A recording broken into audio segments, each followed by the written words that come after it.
All right. Hello, everybody. Welcome to AI Sessions with Bittensor. My goodness, it's been a while since I've hosted. I feel like it's rare that I even speak in the spaces these days, or thanks to Bittensor, I have actually completely been offline anywhere other than the Bittensor Discord for a while. Hi, Alla. Thank you so much for joining us, for giving us your time. How are you? Of course. Thank you for having me. I'm doing well. Glad to hear that we kind of took you away from everything else. Oh yeah, and not surprisingly, gosh, we were just reading about Bittensor for the first time ever. Actually, very initially, Ella, I think I've told this story a few times. I was wondering, is this like a made-up story, like in the way of a scam? Because it just seemed too good that such a thing exists, and but of course it exists and has been operating for a year. Ala, for our audience, I just should say that Ala Shaban is one of the two original founders of Bittensor, which is a decentralized internet scale neural net that is incentivized via the blockchain. So last time, we kind of started by talking about, or me asking you and Jacob, the other co-founder of Bittensor, what a neural net is.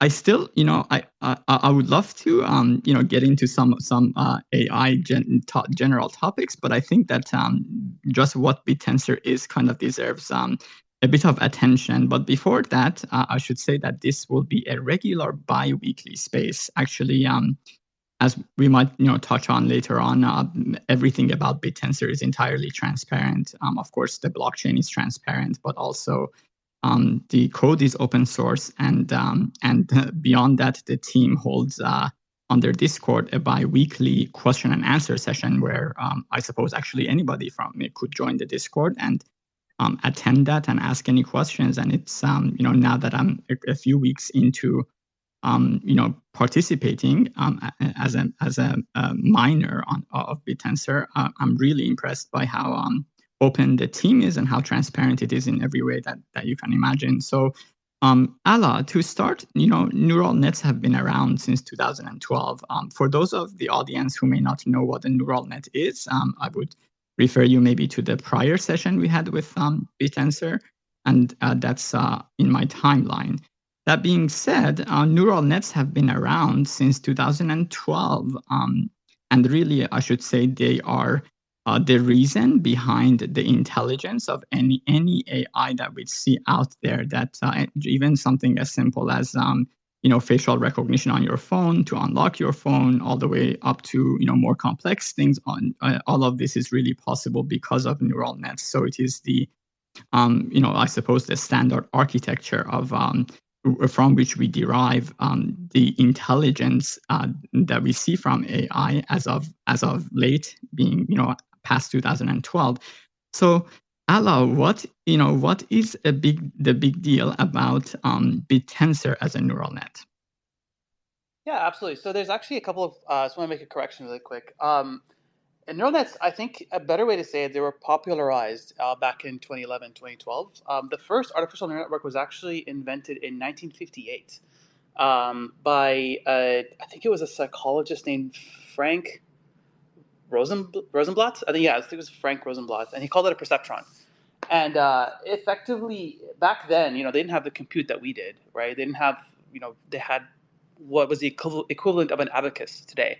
So Right. it was mostly a mathematical model. That's all it was.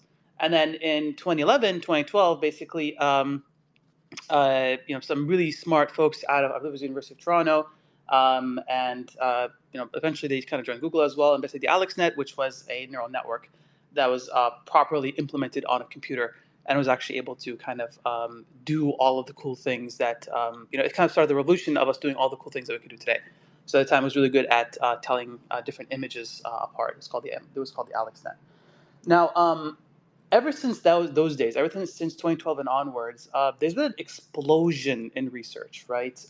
There's been an explosion in funding. There's been an explosion in people learning how to create neural networks. There's entire Coursera specialization courses on how to build neural networks. And it's gotten to the point now today, Back in 2012, if you wanted to build a neural network with code, it took a lot of code. It took a lot of work because there's no implementations. Nowadays, you can actually deploy a small one with like a few lines of code and you're done because everything's abstracted away and it's very easy. Now, one of the things that happened though is that obviously they've been commercialized. Obviously, they've been used in R&D in all these massive companies. Um, these neural nets ended up becoming massive, right? Because they're becoming more intelligent and more interesting, and they're doing much more sophisticated tasks to accomplish um, very specific goals for very specific companies. So, for example, Google or Facebook or, sorry, I guess Meta or OpenAI or any of these massive companies nowadays, they have such complicated tasks they need to do that they have to use these massive neural networks. But what this kind of did is, in addition to innovation, it also starved innovation from the little guy, right? So for example, if I'm at least in my days when I was a PhD student, I could not compete with anything that Google has deployed. There's no way, right? I don't have the resources. I don't have the funding. Even as a professor, I wouldn't have the funding unless I'm collaborating with them in some way. So it's kind of created this gap, right? The other pit that's kind of somewhat of an annoyance, well, not an annoyance actually, more of a real big problem in AI, and it's that knowledge does not compound, right? So all this research being done, and this applies everywhere, but it's especially a little bit embarrassing in AI because we actually should be better than that. It's that we're building on top of previous work, right? So if I published a paper today and it was some really interesting neural network, Jacob, for example, my co-founder, could publish something even more interesting next year, and he's built on the work that I've done. So it's kind of compounded the knowledge that I've created and kind of created something interesting. However, the network that he built to beat mine, right? Let's say he's utilizing the work that I did. He has to still train from scratch, even though my network has already learned a lot of the knowledge that his network needed to know. There's no sharing of knowledge. There's no way to build on top of what's already existing in terms of computational knowledge itself.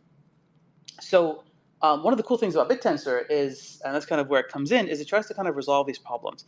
It actually creates a compounding of knowledge within the network. So you no longer really have to train everything from scratch. The knowledge is already there. So what happens is when you deploy any neural network that you have on the Bittensor network, it will learn from the other networks who's most useful and who isn't, and start communicating with them and kind of take advantage of what they've already learned to make itself smarter. Does that sort of answer your question? Yes, absolutely, absolutely. Yes. You know, so I'm sure that, it sounded like the way that you met Jacob was that you somehow met each other and realized that you've been thinking about the same problem for a while. And then, of course, since whenever that happened, there has been quite a bit of work. And the reason I'm getting into this is because I was about to say that Bittensor began operating from ground zero about just 1 week short of a year ago. But of course, quite a bit of work happened before that could happen. I'm wondering, Ella, if you can give us a sense of the progress that you have seen in 1 year of this network being alive. And yes, and basically, if you try to give us an understanding of how it compares to the rate of development or development of intelligence in already established paradigms that you touched on, like academia or industrial development by tech giants. Right, absolutely. So the one caveat I want to put down before I say anything else before about the network and its progress is that this is still fairly new. So I'm not going to say anything like we've beaten the development of current existing neural networks because we're not really quite there yet. But what is interesting about the Bittensor network since it was deployed is what I want to I think probably our machine learning team might hang me for this one, but what is basically called the synergy between the models, right? The way that they interact with each other and the way that they learn from each other has actually evolved quite a bit compared to November 3rd last year when we first launched. This is, of course, partially to all the code updates we've made, partially due to all the hyperparameters changes that we've made and everything like that. But the interesting thing about it is that they've gotten much smarter at being able to tell and distinguish who's useful to them and who isn't. Right. One of Right. our resident senior engineers, Joey, he's actually been working. Well, he's done this a little while ago now, but it's kind of an interesting result that we found, and it's very, very promising. He deployed a model that speaks only German. It does not speak English, and it only learns in German, and it only understands German. And what that model did is it actually was able to discern from all the like 4,096 different models on the network, was able to find like 2 or 3 that were actually able to speak and understand German with it, and was actually able to speak with them and understand from them. And what that indicates is that these models, they don't know what's out there, but they're able to discern on the Bittensor network since a year, basically for the past year, we've actually been working towards this goal of being able to discern who's useful and who isn't. And that's actually one of the main hypotheses of Bittensor, is Right. allowing models to speak for themselves. Don't let people speak for the models themselves, because that creates a lot of bias in the way that we pick the models, and it creates a lot of problems with the way that we develop them eventually, right? Right. So, Right. one classic example that I like to use, and that's because I'm coming from academia, is peer reviews, right? The amount of times that peer reviews have been marked as fraudulent, or they've been marked as problematic, or the results were funny. One of the most famous problems in AI as well is reproducibility. I cannot reproduce a paper that I see. And that's why websites like Papers with Code have popped up that will really rate papers that actually deploy their code with the paper as well, so you can actually Mm. reproduce the results.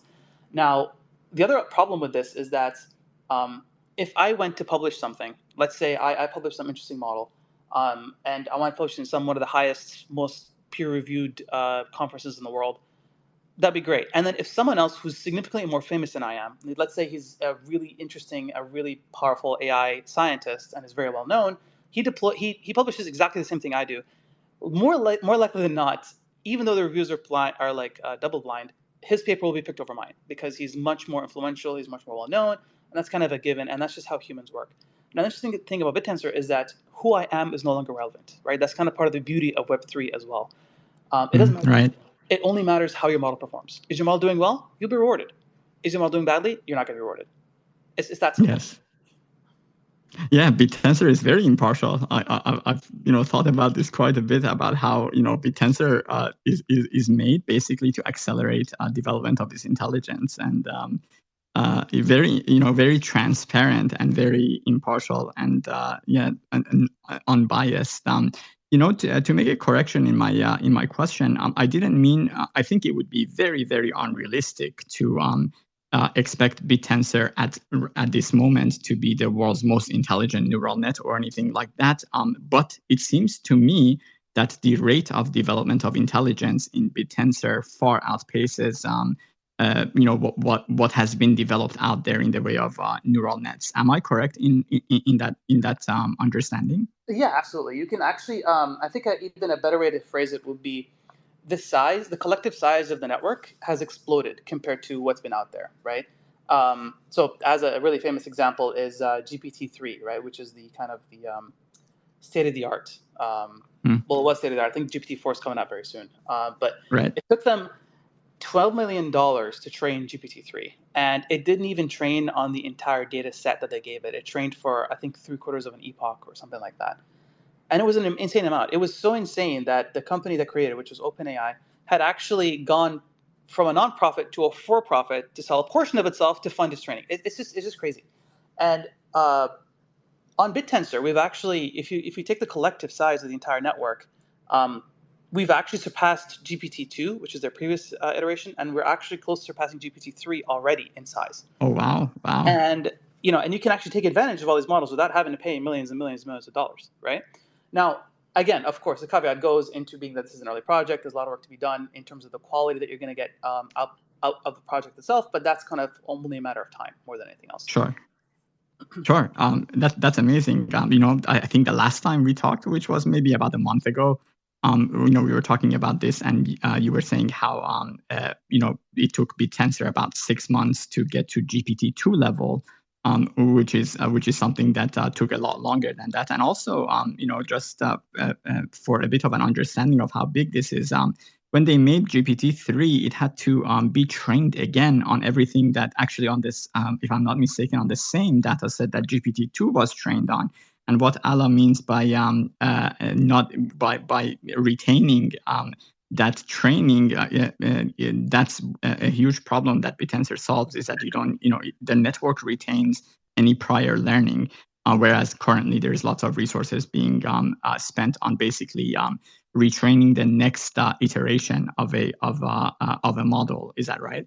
Yeah, that's exactly right. So futuristically speaking, if let's say Bittensor had been deployed and running, like say 5 years ago, and then OpenAI had trained their GPT model on Bittensor, their next training, A, won't cost as much, and B, it would just be deploying on top of what their previous training has done. It would not be starting over, which they're doing for GPT-4, right? They've kind of started all over again, and they're making a much larger model, and et cetera, to kind of get the model weights that they really want out of the system. Right, right. Ala, Jacob mentioned a while ago about, there are people that like incentivized development of intelligence, and people who are not agreeable with it. I'm wondering, to me, it was an obvious, tremendous advantage, because when I look at, the size of Bitcoin as a computing network, the only reason that it has gotten bigger than, say, any one entity in the world could afford to own, let's say, or to have that large of a compute network, is because of a popular incentive. Basically, it's because of people across the earth having financial motive to join and to contribute to it. So I'm wondering, is there? To me, it seems like a no-brainer that an incentivized system is what we would need to kind of significantly surpass in time the current capabilities in terms of neural nets that we have out there that have been developed typically by entities, by large entities, or larger or not so large. So is there a disadvantage with incentivizing intelligence? That's a very good question. So incentivizing intelligence itself is not, obviously, it's not a silver bullet. There's going to be some problems you might run into eventually down the line with what you're doing, right? So one of the issues that, because it's open source, and open everything, you might have folks trying to take advantage of the system to build something that's nefarious, right?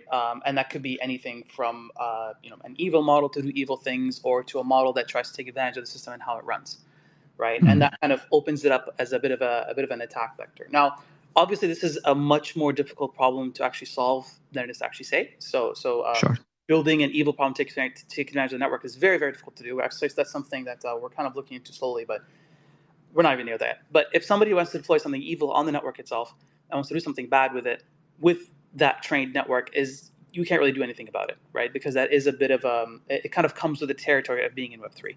However, having said that, that problem still exists today. I can still create an evil model anyways, right? And I don't train on Bittensor, I could train on somewhere else. It's going to take me longer to do, but it would still exist out there, and it would still be an evil network that I've created.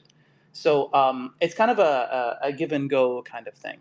The other kind of potential disadvantage with decentralized AI is the fact that, and that's actually something that we had a brief chat with some very, very smart folks about recently. It's that because the models are black boxes, you don't have insight into the architecture that they have in the back, right?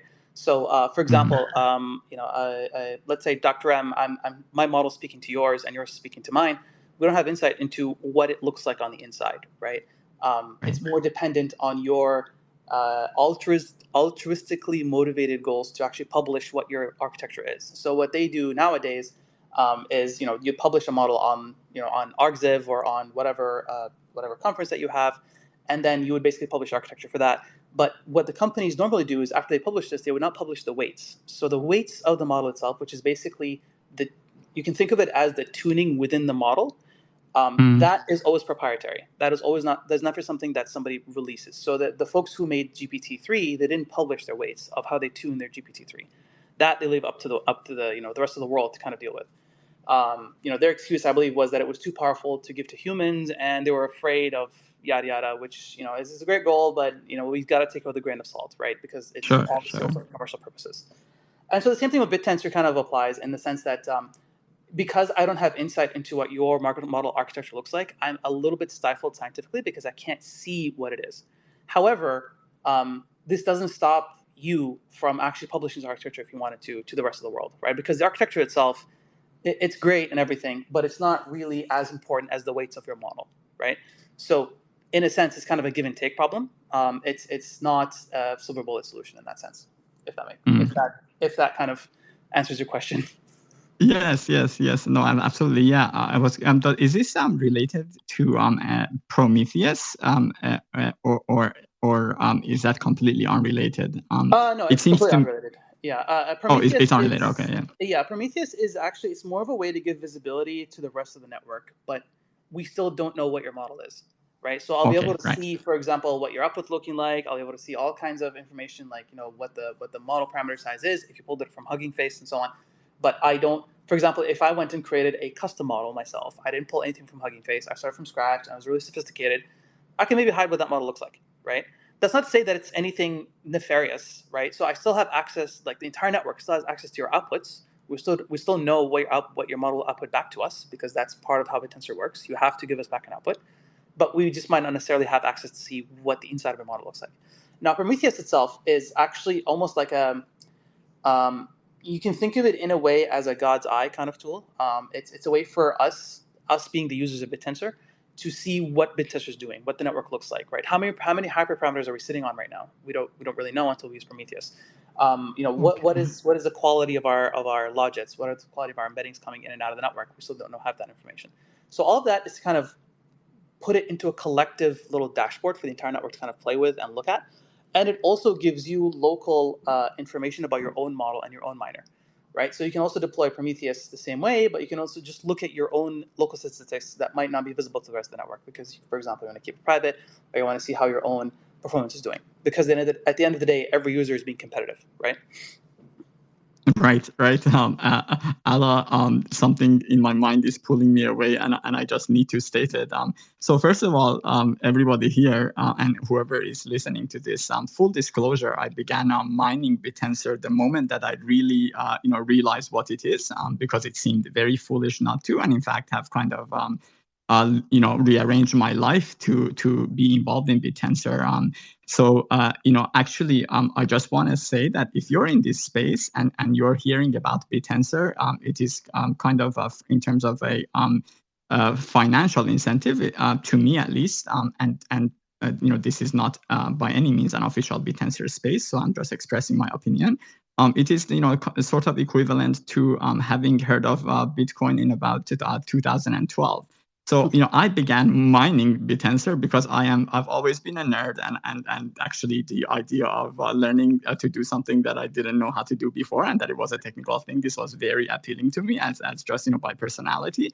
I would say that even the opportunity, because I know that, you guys are not really like, you don't have a marketing department. You haven't been like focusing on like creating hype by any means. In fact, if anything, it's been very low key. So I just want to say to our audience that if you're hearing about Bittensor, just the opportunity to just invest, even if it's a tiny bit, will likely go very, very, very far, and that this project is very early, and really, when I say, you guys don't do any marketing, in my mind, I just feel like Bittensor won't need it, because I feel like for anyone who remotely has like any understanding of just even conceptually of what AI is and how AI works, when they read about Bittensor, it should be very obvious that, like it should be, very mind blowing that it even exists. I am, I notice a lot that so a lot of the models that I personally have been using to train on Bittensor have been GPT-3 based. So actually, one of my questions was going to be, is the network at around the stage where at GPT-3 capability linguistically, or not? But I think you kind of touched on that. If there's anything further. Yeah, no, I think we're fairly close. It's safe to say that we are getting fairly close to GPT-3's linguistic ability, just of the sheer number of networks that exist out there, right? However, to beat it or to achieve state of the art, that's a different story. We're not. I don't think we're quite there yet. This is something that This is our Cortex teams. Kind of, it's their territory. They're the ones who are kind of working on the validation and benchmarking and kind of reaching state of the art. And once we do, I promise you, we'll be telling everybody about it. But at the Right. time being, for now, yes, we're entirely GPT-3 based, and so collectively in size, we've definitively beaten GPT-3's size. I think they're at 175 billion. I think for us, conservatively, we're at 200 billion probably, but um, size does not always equal power, right? In our case, Right. because we're so decentralized, it's a whole other problem to test and to validate this network working as anticipated for us, and that's kind of partially also why we've capped the amount of miners on the network to be at 4,096, just so we can kind of have some semblance of control and kind of have more of an environment that we can test things on. Right. For our relatively general audience here, those numbers are referring to the number of parameters, and the models are sized that way too. So they how many parameters they have, and generally speaking, the more parameters, the more intelligent a network would be, or the more intelligent a particular AI model would be. Ala, what do you see stands in the way of Bittensor? Because to me, it's by all indications, all that Bittensor needs is just time and the continued hard work of however many you are there in Canada developing it. I'm wondering, what stands in its way? What are the major roadblocks? We're actually scattered all over the world. So we have Canada's kind of the base camp, but like we have an office in Austin. We have folks kind of, our head of AI is out in South Africa. Our infrastructure engineers out in Spain. So we're kind of all over. But actually, it's a very good question about what stands in the way of Bittensor expanding all the way out. To be honest with you, I think the one thing that does is powerful people taking advantage of the network. That's probably the best way to place it.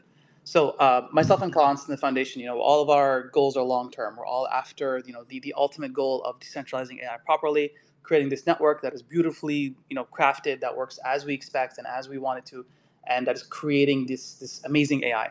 But for example, if you have some massive entity that comes in, tries to kind of take advantage of the network, just to kind of speculate more on the Tau and kind of earn more and yada yada yada, it's a very difficult thing to do nowadays because there's so many people on the network now that we're kind of past that point. But somebody acting non-altruistically to the point where they harm the network, that's one possible problem that could stand in the way. And the only people who might actually end up doing that are the people who are actually, they have a lot of stake. So they're people who kind of want to take advantage of the whole thing. Thankfully, we're kind of decentralized past that point for now, so we should be okay, but we still have the safeguards in for this. The other bit that could stand in the way is, to be completely frank with you, is us not being able to produce the results that we are trying to produce, right? Us not being able to show that decentralized AI works the way that we expect it to, or that us not being able to achieve state of the art because of some intrinsic problem that is within the research. However, this is again another thing that is thankfully, as far as we're aware, as of this podcast, is minimized because we've been validating our research, we've been validating our work. It's actually a little bit premature to say, but we've actually gotten accepted to Neural IPS, one of the bigger conferences in AI. So it's more validation for the work that we're doing. And we're getting a lot of really smart people kind of evaluating our system and looking into it and seeing how we're doing and kind of looking at it with a critical eye. And always the output is, this makes sense. However, fix A, B, C, which is a given when you have anybody evaluating your work. So thankfully, knock on wood, we're kind of doing all right on that side as well. So really, the problems are more engineering more than anything. Okay, right.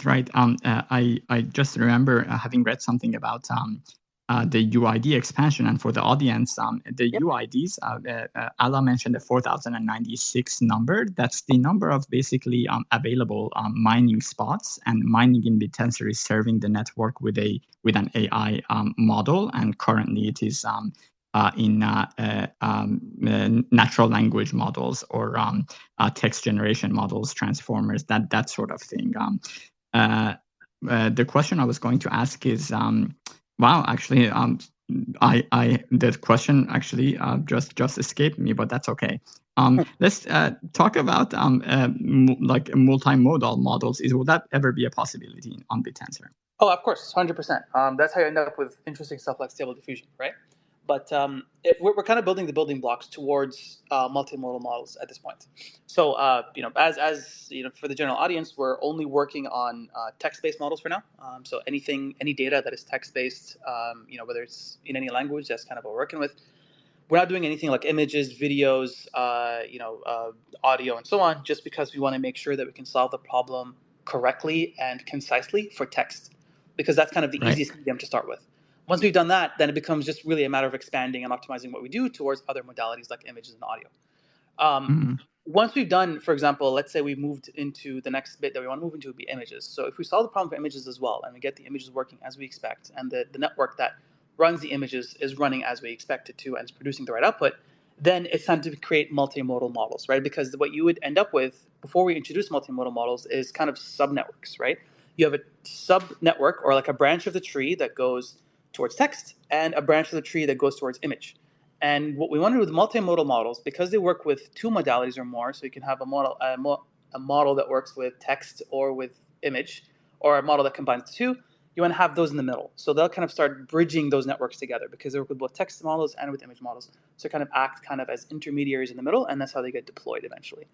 So it is to kind of get back to the question. It is definitely on the horizon. This is something that we're working with, but we want to make sure that we solve the problem appropriately for text and for the next modality, and then we'll deploy the multimodal model accordingly to the text and the next modality as well.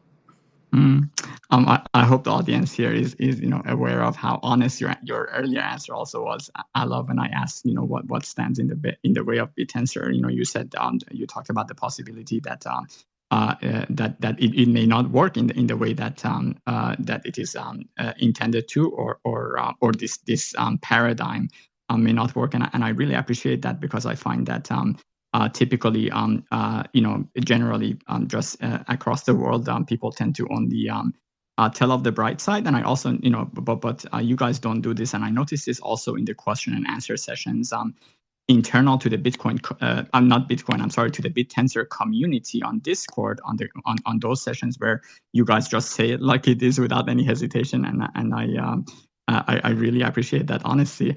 A bit of a yeah, go ahead. We're happy to be honest. Just to kind of to give a little bit, we're scientists. We're not salesmen, so we give you the most scientific answer that we can. There has been. Do you guys have a marketing department, Ala? We have one person. That's Tak Quillen on the Discord. She's our entire marketing department, and I think she's doing a wonderful job. So Tak Quillen, that's amazing.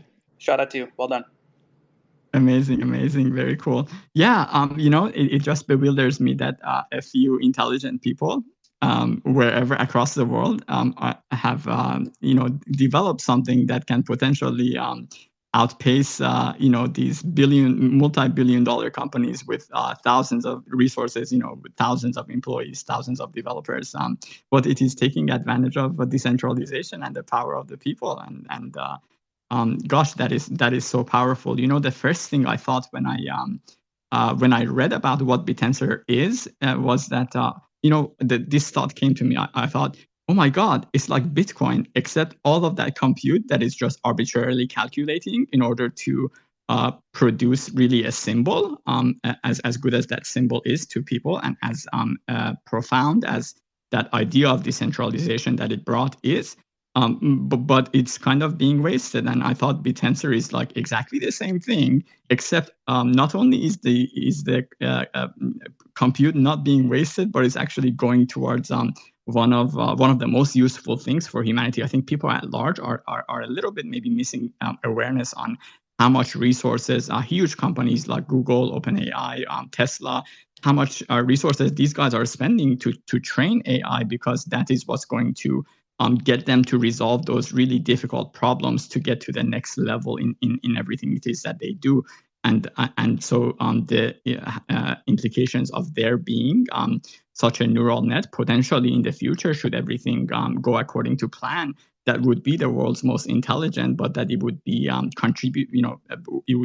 it would have been developed from contributions of massive number of people. That's just incredible. On the mining side, the miners compete with each other, and I notice internally to Bittensor's community, like there is sometimes like a bit of dismay of when some people are kind of disappointed that maybe whatever model they were using before is not competitive anymore. And I feel like they kind of missed the point that that's the whole point, is like this is the way that you get Bittensor to become more intelligent faster is to continuously be trained with better and better models, or further and further fine-tuned models. And so like on every side, so even as a miner, it will force me to get better at what I do, or I'll be phased out. And of course there is incentive to take on that learning. So I kind of appreciate that Bittensor itself is all about intelligence. But then on other aspects of it, like on serving the models, it's also forcing me to become better at it, and ultimately, really, I'm sure down the line will produce probably some of the most expert ML engineers in the world, because at some point, I imagine this will get so competitive that you really have to know what you're doing to even be mining it at all. That's a great point. Yeah, that's a great point. I think that it's one of those things that um, it has all the potential in the world in the future, right? Everything from producing amazing ML engineers that may not be classically trained. So, one of the big revolutions that we saw with YouTube and with generally the internet is the emergence of these kids that are just amazing programmers, right? Right. The classic Silicon Valley story is that you're a 33-year-old programmer, but your boss is a 17-year-old out of high school, right? Because that's genuinely a thing that happens because there's so many talented people that don't necessarily need. They're not really, for example, good at school or good at whatever, but they're really good at doing one specific thing. For example, it could be coding. So kind of the same thing applies in Bittensor, right? It might, as you said, it might actually incentivize. It will actually incentivize a lot of people to be competitive, and some of those people might actually achieve peaks that some of us might not really be able to achieve with our tiny brains compared to them. So it's going to be really interesting. The other tidbit that's actually that I wanted to also highlight about Bittensor, that's kind of one of the bigger differences with Bitcoin, besides producing intelligence, is that we have Bittensor really is a living, breathing network, right? It's not just a monotonous mine at this much hash rate. This is what you get out, and then if you keep mining at this hash rate, this is what you're going to get. Even it might change over time. It'll change much slower because of the halving events and the amount of people that join. Bittensor, because there are so many knobs to it, it's almost like flying a plane. If I'm not sure if you've had the experience flying in those little Cessnas, but like there's a lot of gears and knobs you always have to have your eye on to kind of keep the plane going at the right rate that you want it to, at the right altitude, at the right pitch, and so on. So it's the same thing with Bittensor. There's a lot of hyperparameter updates. These are all machine learning parameters that we have to tune all the time. Everything from the size of the data set that's the miners are pulling in, all the way out to the length of the sentences that they're learning on, all the way out to even just how the incentive mechanism rewards the top miners and the lowest miners and so on.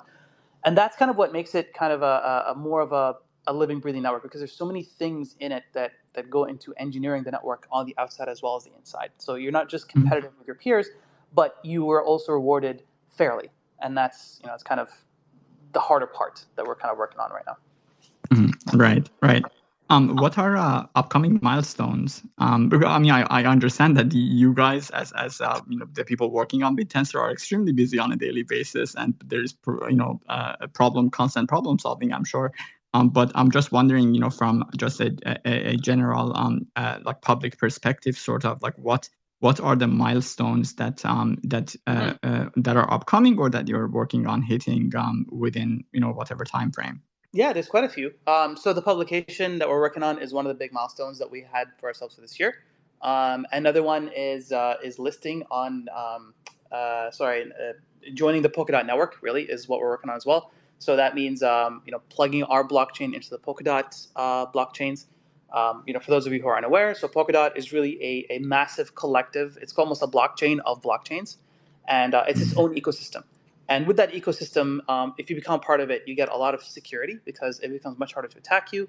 You get a lot of transaction validation as well because you're depending on their validators and not yours. So everything becomes a lot more cohesive. And so that's one of the big things that we're looking into is to join the Polkadot network. And that's one of the big engineering challenges we've been tackling.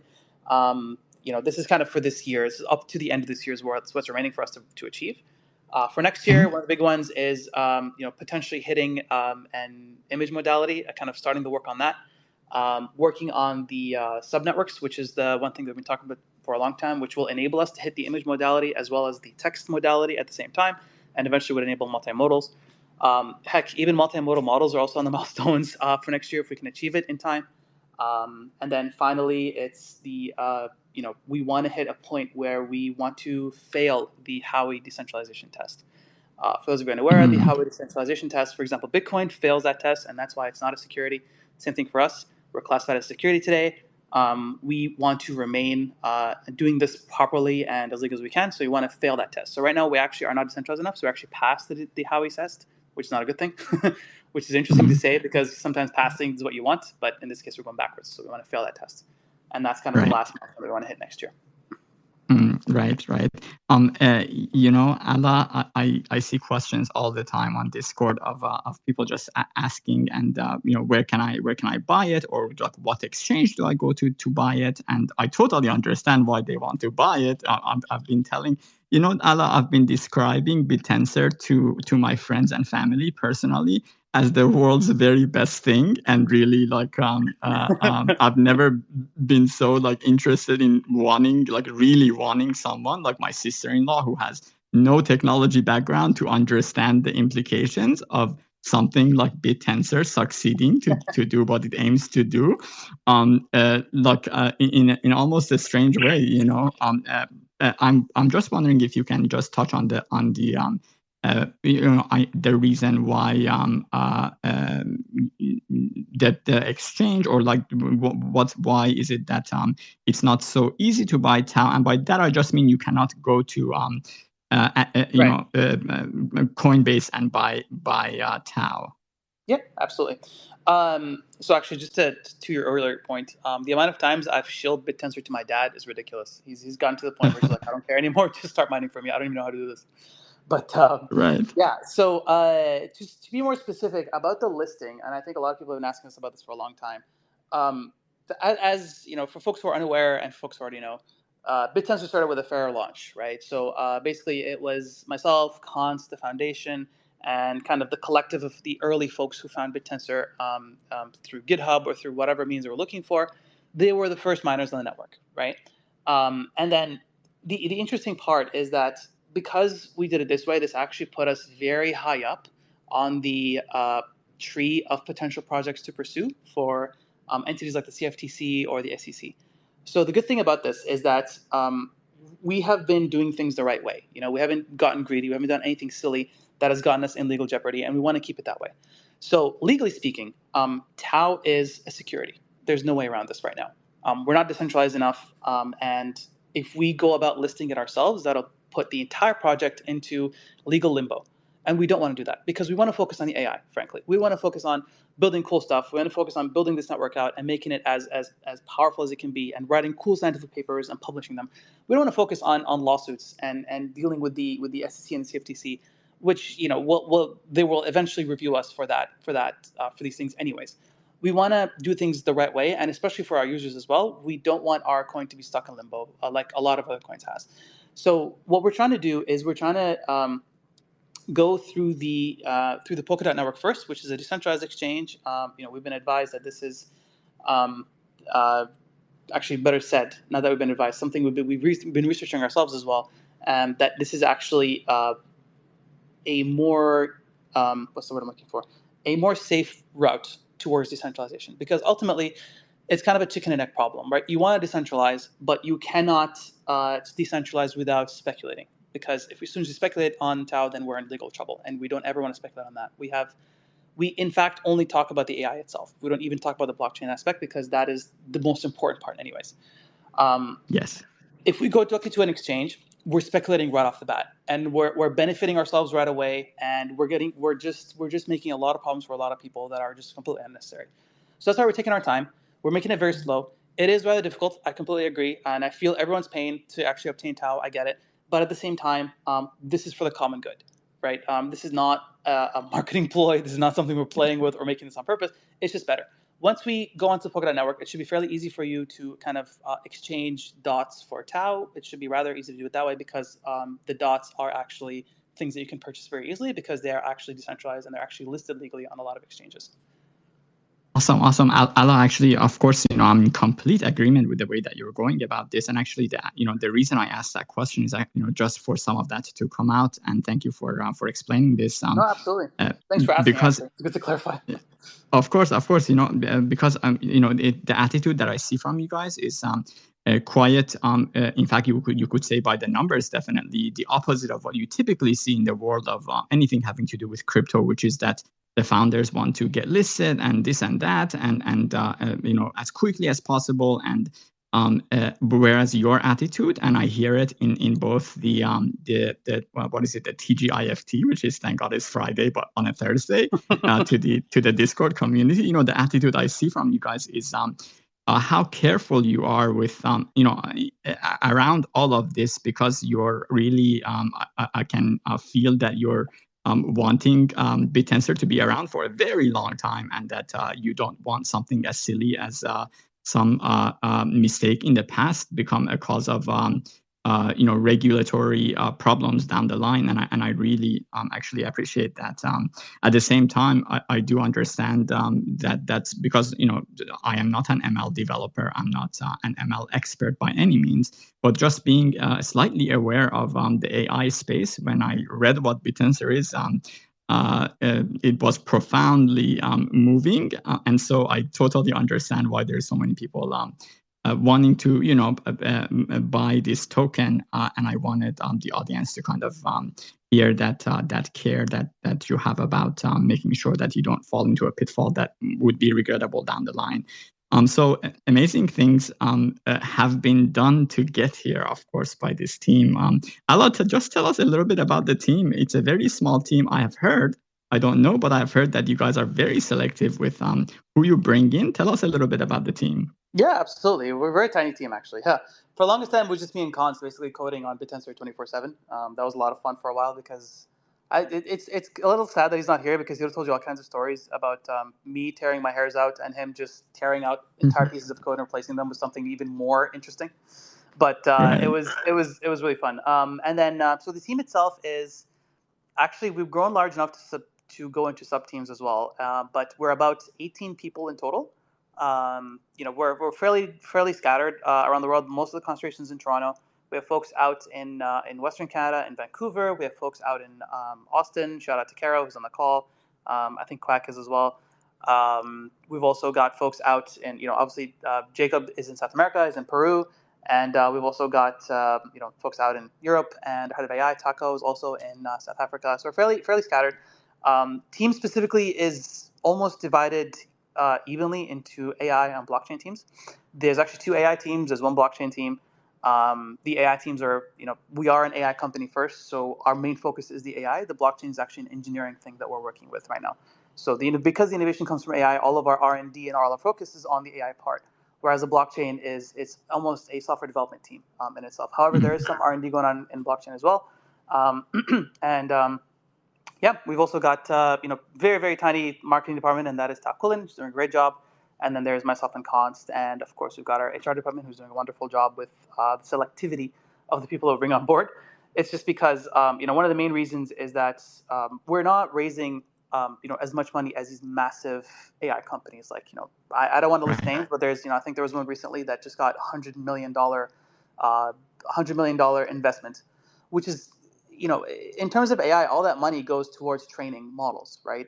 It goes towards building the state of the art and stuff like that, and then eventually it'll go into either an exit or like selling the company, or into going into the Nasdaq or something. But we raised very little on purpose, and that's because we are only working with accredited U.S. investors, and as a result, we are very selective with the team that we have, because we actually don't want to kind of spend that absurd amounts of money on a giant team that's going to move to a crawl, right? Myself and Const have both been parts of companies that expanded too fast, too quickly, and have, as a result, created some garbage code because they hired anybody off the street, and they ended up being not very good developers as a result. And so that's why we're kind of very selective with who we bring on. Yes, and it's a beautiful thing. What I perceive from around Bittensor and from the development team is just how much care goes into it in every aspect of it that I can think of. And also for the audience, just because I'm sure many people who listen to this will be may not even know much about AI or even crypto, and you touched on this, Ala, but I really don't think of Bittensor at all as a crypto project, or don't put it in the same ranks as what's out there in terms of the crypto world. And that it really using the one of the supreme advantages of that that was brought by blockchain, which is just digital trust. So it's just using a blockchain to distribute the incentive to its miners and validators, and I mean it is. I mean, in my mind at least, and I've been exploring Web3 and AI space for a while now. it is the most appropriate use case for a blockchain, because oftentimes you see many people out there just creating a blockchain that really may not need to be. Whereas in this case, the blockchain enables something to be transparent and to be trustless, and that it's just one of the things that has made Bittensor possible. Ala, anything else that you want to share about Bittensor, or anything really that I haven't asked you? No, you kind of nailed it really on the head in a lot of ways. I think that one of the things that I wanted to clarify a little bit about us being an AI company that basically is using a blockchain as a tool, is that, and I think that's something that I'd love to be able to, that's one sore point that I think in Web3 that I think I'd love to have Bittensor hit and solve and kind of get Web3 moving out of the kind of the stint that it's in right now. It's that Yes. Web3 currently today, and I think that's maybe me going on a rant, so please feel free to interrupt me. No, please, please. It reminds me a lot of the app stores of iPhones and Androids back in 2006, right? There's not many crazy interesting applications yet. And I'm not saying that Bittensor is the most interesting one by far. There's a lot of really cool projects. I'm just saying that Bittensor is one of the most competitive ones to hit that sore spot.